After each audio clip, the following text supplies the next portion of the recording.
Il y a quelques semaines, j'ai diffusé une très courte vidéo pour parler d'un truc qui m'agaçait dans les dérives élitistes dans le monde de la musique. Plusieurs débats enflammés ont commencé en commentaire et je pense devoir clarifier un peu ma pensée, nuancer le propos et répondre aux différents arguments qui se veulent contreparer ma pensée et qui, selon moi, ne sont pas vraiment valables. Vous avez été un peu trop nombreux à mon goût à partir du principe que je n'avais pas réfléchi à ce que je disais, j'espère donc vous détromper.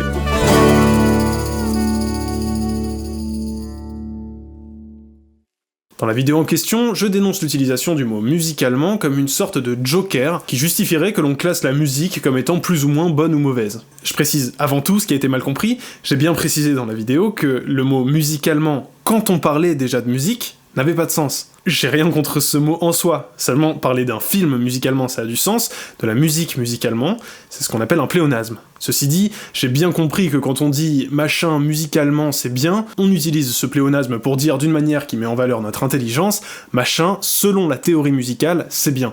Et c'est ça que je dénonce dans la vidéo. Selon la théorie musicale, la musique n'est pas bonne ou mauvaise, elle est simple ou compliquée à la limite, et encore j'y reviendrai.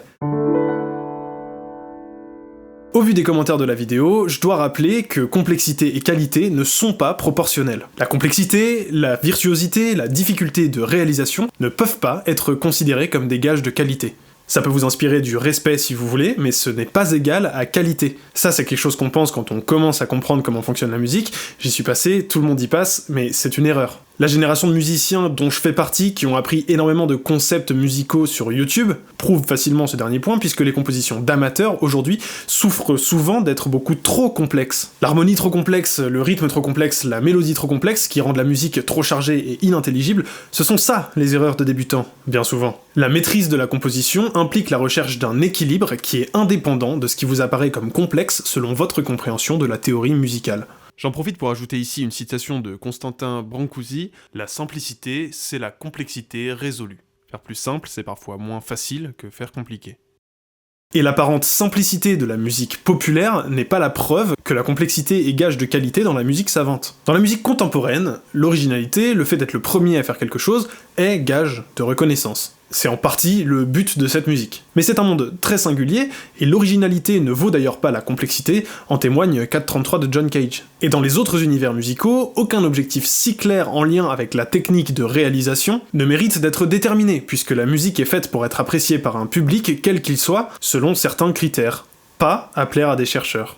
D'ailleurs, je fais un aparté, mais si vous pensez vraiment que la musique populaire est si simple à produire, alors je vous invite à créer un morceau de musique pop, ou de n'importe quel style que vous méprisez. Ça requiert beaucoup de compétences de beaucoup de métiers différents, et ça ne se fait pas en claquant des doigts, même s'il n'y a que 4 accords. C'est juste que la difficulté de réalisation ne se trouve pas dans ce que vous comprenez, les paroles et les accords par exemple, mais dans ce que vous ne comprenez pas, la production, le travail du son notamment. Il y a bien sûr des contre-exemples, mais je me permets de le rappeler, car la plupart des personnes qui critiquent la pop pour sa simplicité sont tout à fait capables de rejouer les morceaux sur un piano, mais tout à fait incapables d'enregistrer et de produire ce genre de musique avec une qualité comparable à ce qui sort dans le commerce. Mais revenons à nos moutons.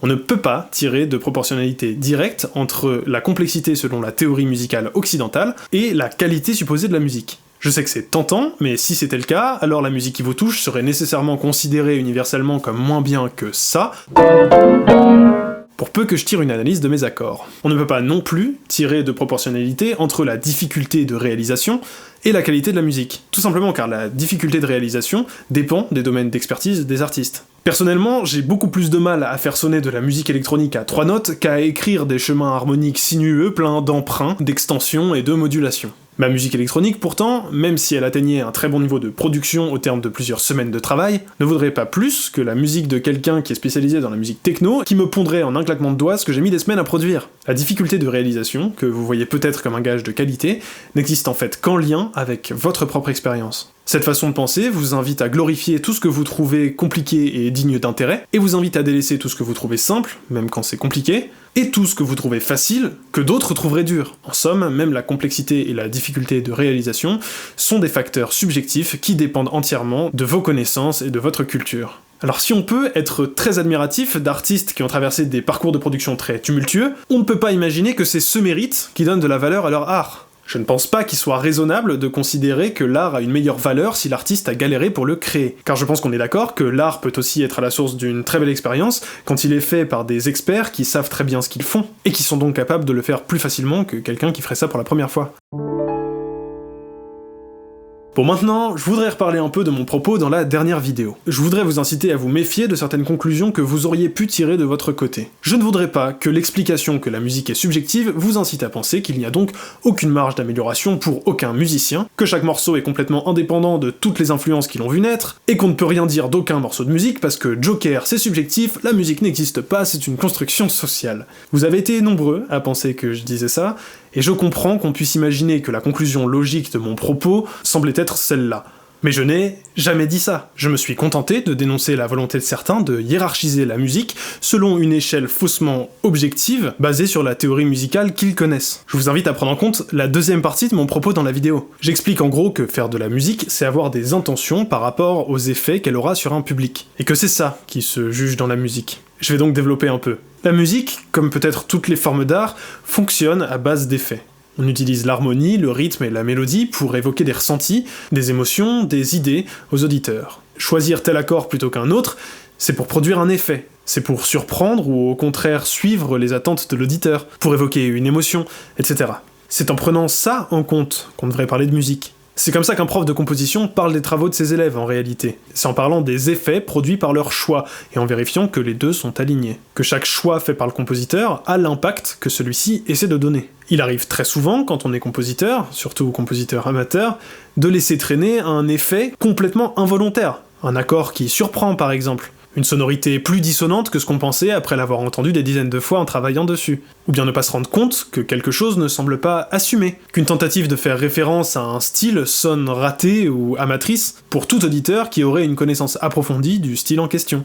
Il y aura encore 1000 exemples. Moi, je compose de la musique à l'image. Si ce que j'ai composé ne convient pas à la vision du réalisateur avec qui je travaille, il y a une erreur. Peu importe si elle trouve sa source dans la demande qu'on a faite ou dans mon interprétation de cette demande, il y a une erreur dans la musique qui mérite d'être analysée et comprise, dont il faudra qu'on parle, et que je devrais corriger. Nombreux sont les cas où il y a objectivement des erreurs dans la musique. Ce sont les cas où le compositeur ne voulait pas que sa musique produise certains effets qu'elle produit, ou voulait qu'elle produise certains effets qu'elle ne produit pas. Il n'est donc absolument pas question d'oublier tout ce qui fait l'intention de l'artiste pour se contenter de dire « la musique c'est subjectif, donc tout est bien ». Ça peut être réussi ou raté. Et c'est là qu'on voit se dessiner une forme d'objectivité. La musique a parfois certains codes à suivre pour être réussie selon le désir de son compositeur. Par exemple, une forme d'objectivité se dessine dans la production musicale. Il est très rare de choisir volontairement d'avoir des sons de percussion électronique qui sonnent de mauvaise qualité, par exemple. Entendre dans un morceau de musique électronique que les percussions sonnent cheap, c'est à peu près toujours savoir que c'est une erreur. À moins que l'artiste ait eu l'intention que vous ayez cette impression, ce qui serait possible, des sons de percussion électronique qui sonnent amateurs,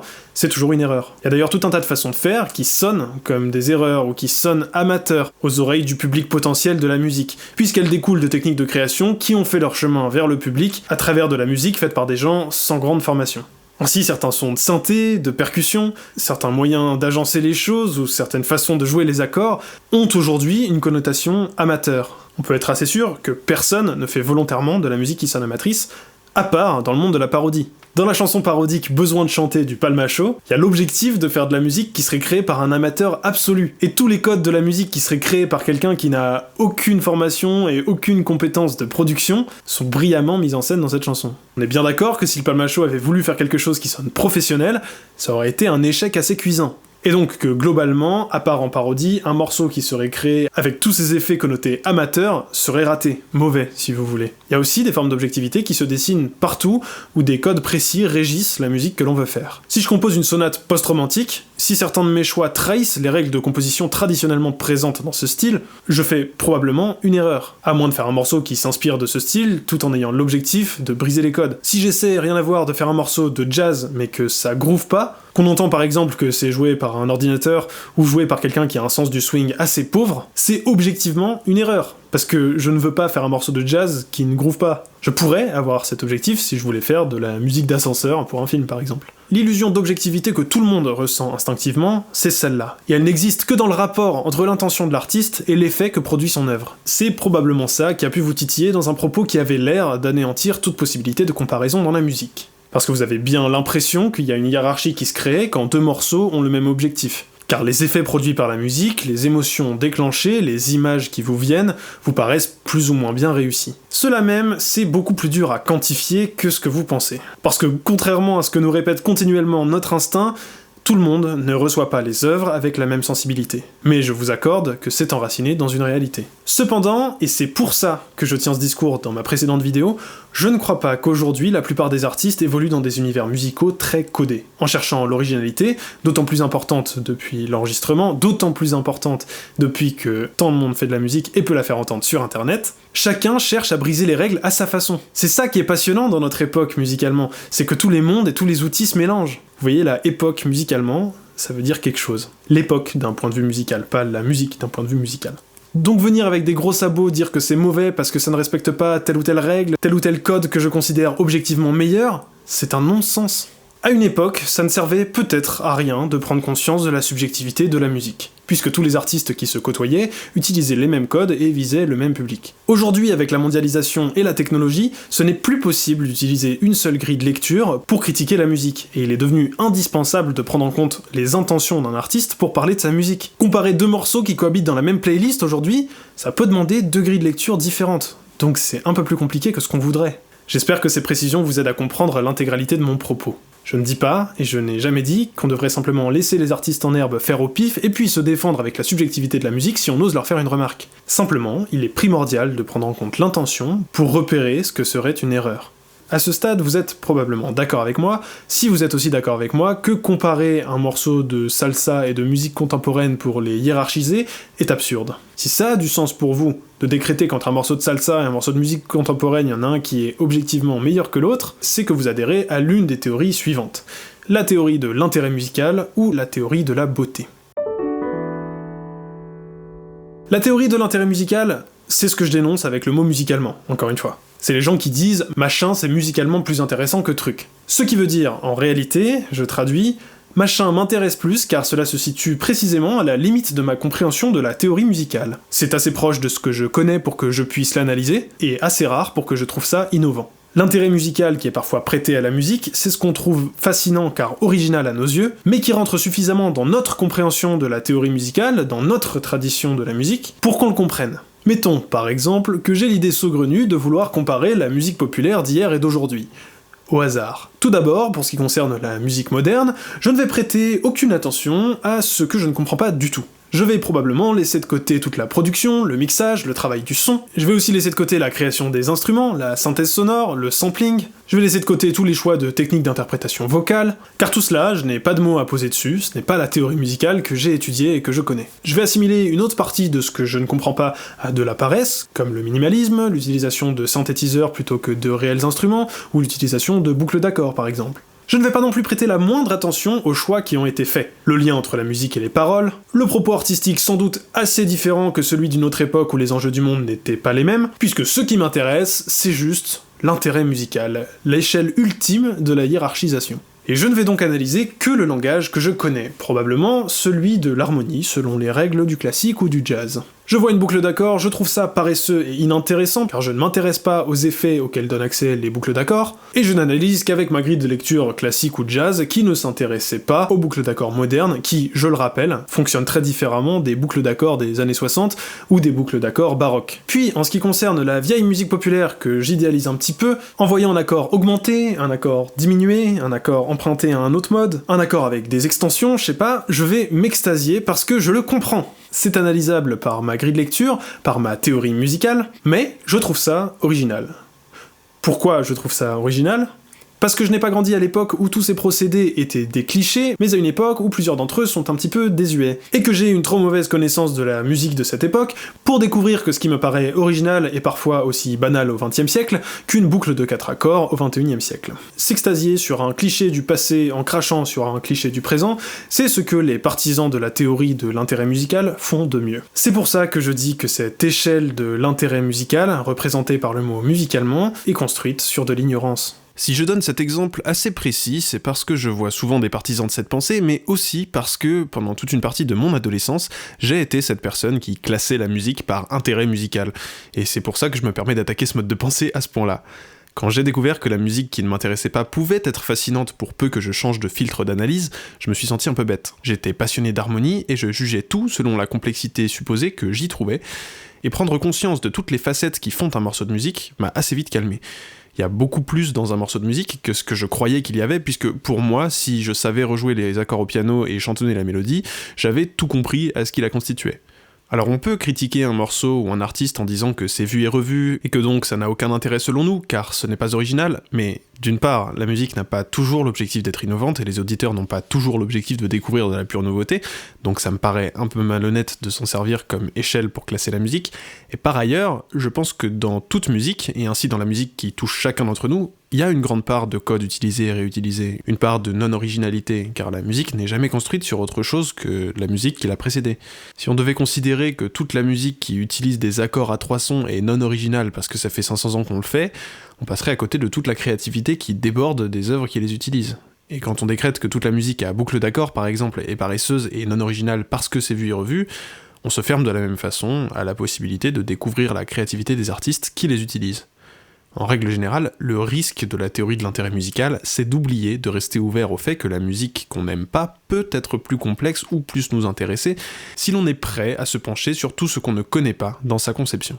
Et je perçois un peu d'hypocrisie, souvent involontaire, dans le fait de condamner le manque d'originalité dans la musique qu'écoutent les autres sans admettre que la musique qu'on écoute nous-mêmes contient une part importante de recyclage aussi. Même les musiques qui se revendiquent complexes regorgent de clichés propres à leur univers.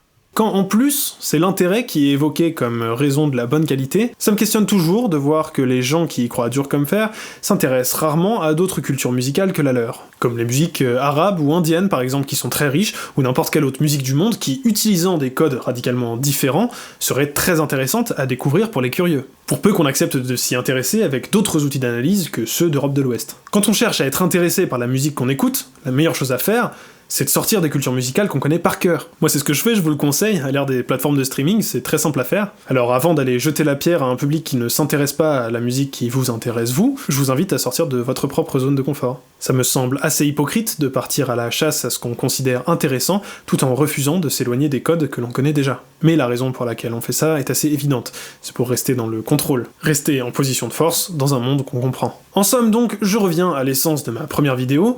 Musicalement c'est mieux, j'invite tout le monde à arrêter, mais apprendre la musique, c'est-à-dire apprendre les effets que les différents éléments musicaux peuvent avoir sur le public, écouter de la musique nouvelle, il faut bien sûr continuer, à tout âge et à tout niveau. Ne rentrons surtout pas dans un confort qui reviendrait à dire que l'on n'a jamais aucune marge d'amélioration car la musique est une construction sociale. Ce serait aussi idiot que de tout critiquer avec ses propres codes arbitraires sans prendre en compte l'objectif de l'artiste. Et j'en profite pour une précision en réponse à certains commentaires, c'est pas élitiste d'écouter de la musique baroque ou du rock progressif. Aucune musique n'est élitiste par essence. Je ne sais pas ce qui a donné l'impression à certains d'entre vous que j'incitais tout le monde à écouter de l'électropop. C'est pas parce qu'une musique vous paraît complexe que vous devez vous sentir supérieur parce que vous l'écoutez, mais c'est pas non plus pour ça que vous devez avoir honte de l'écouter. Toute musique a tous les droits de vous intéresser. Le dernier gros sujet que je dois aborder ici, c'est celui de la théorie de la beauté, comme je l'appellerai ici, et qui m'a été plusieurs fois invoqué comme prétexte à la hiérarchisation de l'art. On a voulu m'expliquer que l'art pouvait être jugé comme bon ou mauvais, car l'objectif de l'art, c'est la beauté, et chaque œuvre peut être jugée comme atteignant plus ou moins bien cet objectif. Les gars, je suis désolé, mais c'est pas vrai. L'objectif de l'art n'est pas la beauté, ça n'a jamais été la beauté. L'objectif de l'art, c'est parler de la vie, du monde, de l'expérience humaine. C'est faire rêver, faire pleurer, faire danser, faire chanter, faire rire. C'est plein de choses, mais ça ne se résume pas à la beauté. Ça se traduit parfois par l'invitation à la contemplation de ce qui nous est esthétique, mais souvent par autre chose. Donc d'abord, je me permets de rappeler qu'en musique, faire quelque chose qui sonne beau, ça peut être très facile. Faire quelque chose qui tirera de la bouche de plein de gens un « c'est beau », c'est très simple. Je vous donne une petite recette, arpégez la suite d'accords 6-4-1-5 au piano sans mélodie claire, et vous aurez un petit bout de quelque chose que tous vos potes non-musiciens trouveront beau.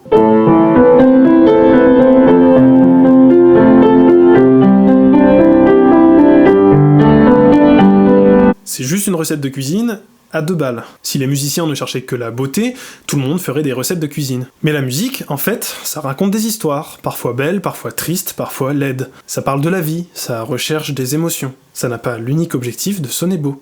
C'est fait pour danser aussi parfois, et la danse ne requiert pas la beauté. Et puis surtout, si l'objectif de l'art c'est la beauté, alors il faut réinventer un concept pour une grosse partie de ce qui fait l'art aujourd'hui. Toutes les œuvres graphiques ou non qui représentent l'horreur, tous les dérivés de la tragédie, tout l'art qui s'intéresse aux recoins les plus sombres de l'expérience humaine. En musique, tout le métal, tout le contemporain, toute une partie du rap, et j'en passe. Alors là, normalement, si vous êtes comme tous les partisans de la théorie de la beauté avec qui j'ai pu échanger dans ma vie, vous allez me répondre « Oui mais non, la beauté dont je parle, c'est pas ça, ça peut inclure plein de choses plus négatives, c'est pas uniquement une question de contemplation de ce qui est beau, l'horreur et la laideur peuvent aussi nous provoquer le sentiment de la beauté dont je parle, c'est la catharsis, c'est ce qui nous transcende, c'est l'élévation spirituelle, ou quelque chose dans le genre. » De mon côté, je suis pas certain qu'un sentiment esthétique, ni même un sentiment agréable, soit la seule chose qui nous attire dans l'art, en particulier dans l'art qui se penche sur la laideur, la terreur et la tristesse. Donc je suis un peu dérangé par l'utilisation du mot beauté pour définir l'objectif de l'art. Si la notion de beauté est indépendante du sentiment esthétique qu'on attache à ce mot dans le langage courant, je propose qu'on n'utilise pas le mot beauté pour s'y référer, parce que ça porte un peu à confusion. Mais même en vous accordant une notion de beau qui se réfère à l'expérience émotionnelle ou spirituelle qu'on a d'une œuvre, je suis curieux de savoir ce qui vous permet de différencier la qualité des œuvres sur la base de cette notion.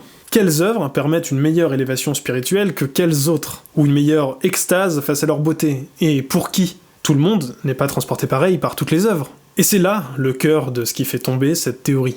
Kant, dans ses recherches sur le beau, a bien réalisé justement le phénomène qui fait que la beauté semble à celui qui la ressent une objectivité universelle. La notion d'universalité subjective. En gros, quand on dit c'est beau, peu importe qu'on parle d'un paysage ou d'une œuvre d'art, on a le réflexe de croire que tout le monde ne pourrait que penser la même chose que nous. Mais c'est une erreur. Les goûts, la subjectivité, ça existe.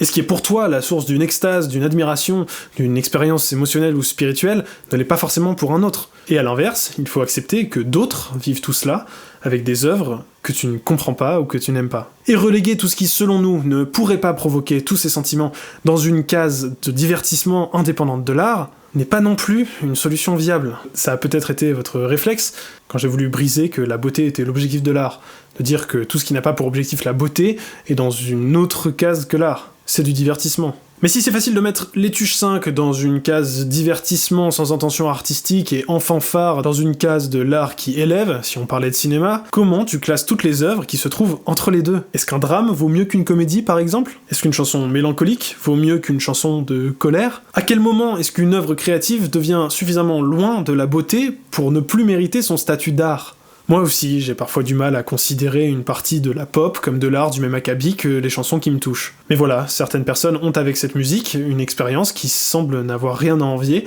à l'expérience que je fais de choses que je trouve mieux. Rejeter ce qu'on n'aime pas pour décréter que c'est du pur divertissement, ça marche avec Magic System et peut-être une bonne partie des hits de l'été ou la musique de méditation, mais pas quand on prend en compte tout ce qui sort des industries du divertissement. On est obligé de se rendre compte que tous les mondes ne sont pas si séparés que ça. Donc placer un curseur pour mettre une partie dans une case et une autre partie dans l'autre, c'est pas viable. Toutes les idoles du XXe siècle que le temps a retenues, les auteurs de grands textes, les grands interprètes, les artistes fondateurs de styles de musique, c'est du divertissement ou de l'art? Mais c'est les deux. Non, mais en fait, le texte, c'est de l'art, et la musique, c'est du divertissement. Enfin, parfois, ça dépend, c'est l'inverse. Non, mais en fait, comme c'est le XXe siècle, c'est bon, c'est de l'art, mais avec la musique d'aujourd'hui, ça marche plus parce que j'aime pas. Non, mais en fait, quand c'est fait pour faire de l'argent, même si tu vis une expérience profonde avec, ça compte pas comme de l'art. On ne peut pas reléguer tout ce qui nous paraît trop mauvais dans une catégorie à part. Dire que ça, c'est le divertissement pour amuser le bas peuple, et que nous autres érudits, éduqués à l'art, savons ce que permet la réelle transcendance de l'art. Je suis pas d'accord avec ça, et je vois pas ce qui nous permettrait de dire ça,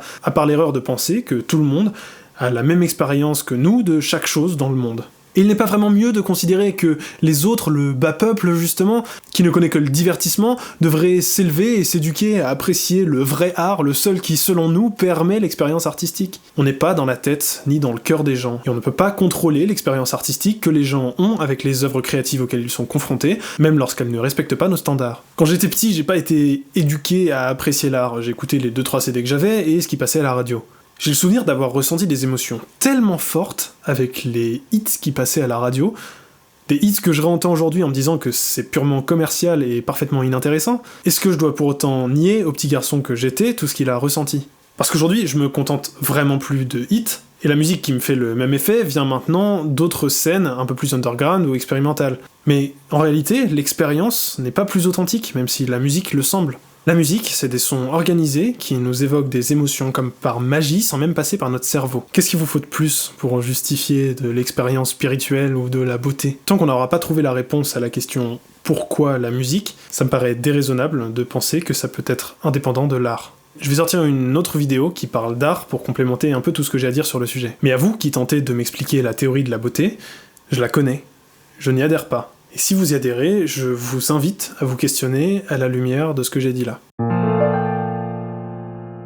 Je voudrais redire que je pense que c'est important de pouvoir remettre en question l'art et le divertissement. C'est important de pouvoir questionner la pertinence des effets qu'ils ont, de pouvoir critiquer en fait. Le propos de ma première vidéo sur l'élitisme, depuis le début, vous pouvez aller vérifier, j'ai jamais rien dit d'autre, c'est celui-là. La musique ne se juge pas selon une quelconque échelle objective de la qualité musicale.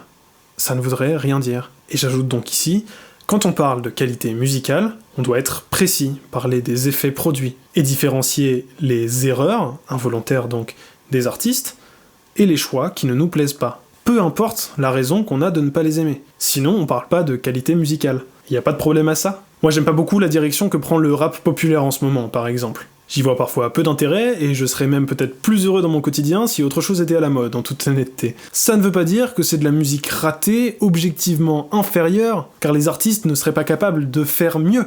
Ça veut dire que j'aime pas les choix qui sont faits, dans les paroles ou dans les instrus, plein de raisons que je pourrais explorer si je voulais tenir un propos critique.